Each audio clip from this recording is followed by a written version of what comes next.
What's up everyone and welcome back to the MMA Zone. Today, let's get started with Francis Ngannou says he and Dana White are cool. UFC heavyweight champion Francis Ngannou and the UFC have had a bit of a rocky relationship. At the start of the year, tensions seemed to be building during the lead up to the Predators title unification fight with Ciryl Gane. While the champion was preparing to travel to the arena for the fight, his agent revealed that he received a threatening email from the UFC accusing him of breaching contract. According to the UFC, the agent participated in talks with Jake Paul's camp regarding a boxing match, something strictly prohibited under the UFC's contract. The way Ngannou saw it at the time, the UFC was trying to rattle him before his fight with Gane later that night.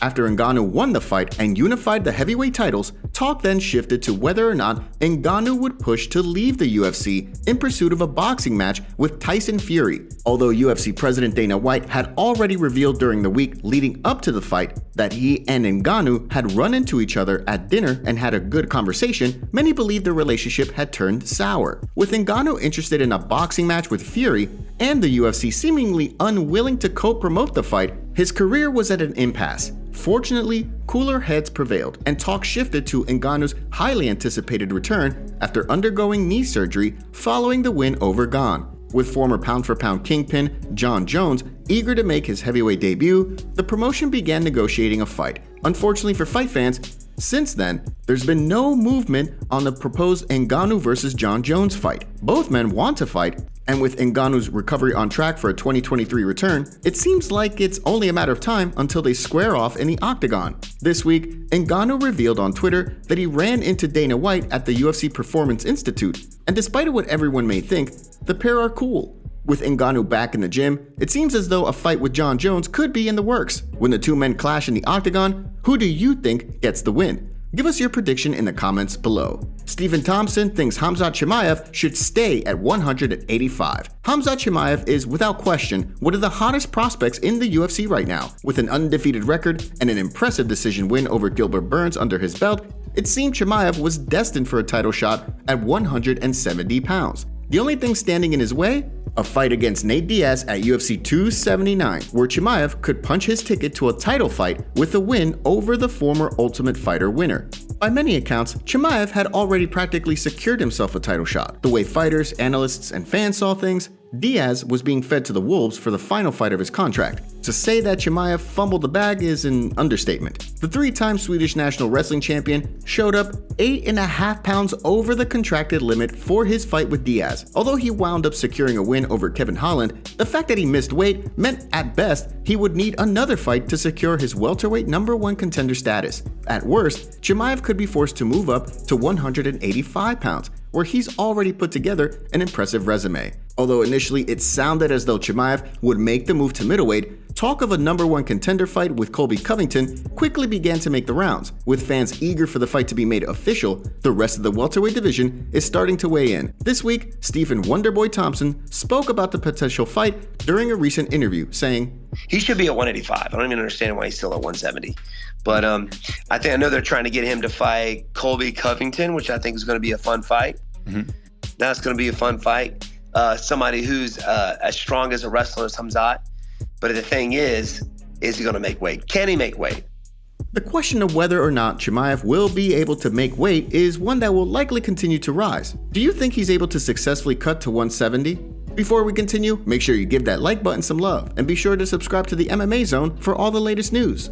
Joe Rogan praises Jake Paul after his win over Anderson Silva. Although a very large portion of the MMA community has continued to criticize Jake Paul following his victory over Anderson Silva, longtime commentator Joe Rogan thinks he deserves a tremendous amount of respect. The fight was back and forth, with Silva coming on strong early as he pressed the pace and backed Paul into the ropes. Throughout the first half of the fight, it seemed as though if Silva could keep Paul on his back foot, he could control the fight. Things quickly began to change, however, as Paul seemingly realized his shots could rattle the 47-year-old UFC legend. Content to eat one in order to land two, Jake Paul was able to turn things around with the use of a good jab, leading up to a big knockdown in the final round. With a knockdown under his belt, Paul appeared confident going into the reading of the judge's decision. When the scorecards were announced, he was declared the victor by unanimous decision. During a recent episode of the Joe Rogan Experience, the longtime commentator spoke about the fight, saying, "That dude hits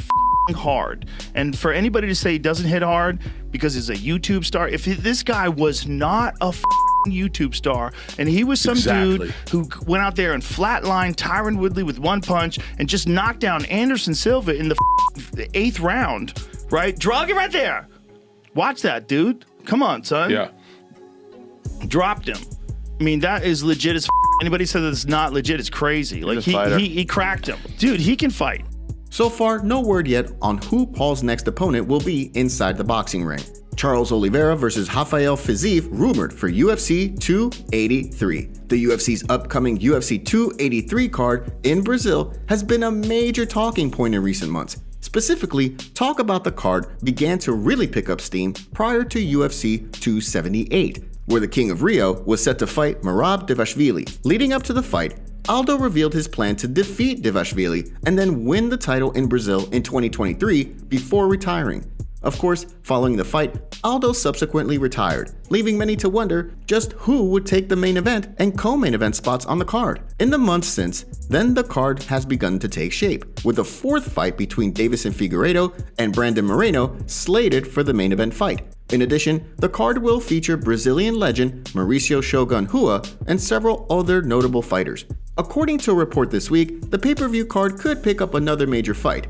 Rumor has it that former lightweight champion Charles Oliveira could fight streaking contender Rafael Fiziev on the card as well. The news comes on the heels of Oliveira failing to reclaim the 155-pound title last month in Abu Dhabi, where he lost to Islam Makhachev. Following the fight, Oliveira revealed that he wanted to return to the octagon as soon as possible in order to get the ball rolling on his climb back up the lightweight rankings. On the other hand, Fiziev picked up a KO win over Rafael dos Anjos in the 5th round of their fight this summer. With the knockout, he extended his win streak to 6 and cemented his place in the top 10 of the lightweight division. After noise of this rumor came out on Twitter, Charles do Bronx responded to it, and he said, "Not gonna happen. I need a break. Thank you guys."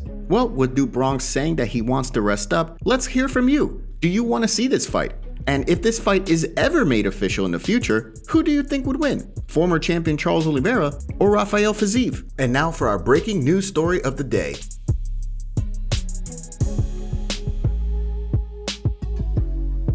Yair Rodriguez slams Alexander Volkanovski for pursuing champ status. When Yair Rodriguez and Brian Ortega stepped into the octagon earlier this year, El Pantera was eager to prove himself and cement his place as the featherweight division's #1 contender. Unfortunately, after a shoulder injury to Brian Ortega moments into the fight signaled the end of the bout, Rodriguez was left in limbo, with a controversial win caused by an injury returning him to the win column after a unanimous decision loss at the hands of Max Holloway at the end of 2021. Rodriguez's claim to a title shot was an incredibly weak one in the eyes of many. As fate would have it, following Josh Emmett's win over Calvin Kattar, many began to call for an interim title fight between Rodriguez and Emmett. By securing an interim title, Rodriguez would be able to potentially secure a fight for the undisputed 145-pound title. According to Rodriguez, however, he and Volkanovski already agreed to fight some time ago. While Volkanovski pursues a fight with Islam Makhachev to cement his status as the pound-for-pound king, Rodriguez wants to know if he's going to stay true to his word. After Volkanovski took to Twitter to question whether Makhachev was going to accept the fight with him, Rodriguez used the champ's own words against him in a quote tweet where he proclaimed that everyone knows he deserves a fight for the undisputed featherweight title. With things currently up in the air at both featherweight and lightweight, we want to hear from you. Do you think Volkanovski should defend his belt against Rodriguez, or should El Pantera fight for the interim belt in the meantime? Play matchmaker in the comments below. Today's video was packed with some juicy stories from the fight world. What are your thoughts about what's going on in MMA? Don't forget to smash the like button and subscribe to the MMA Zone to see more videos just like this. See you next time.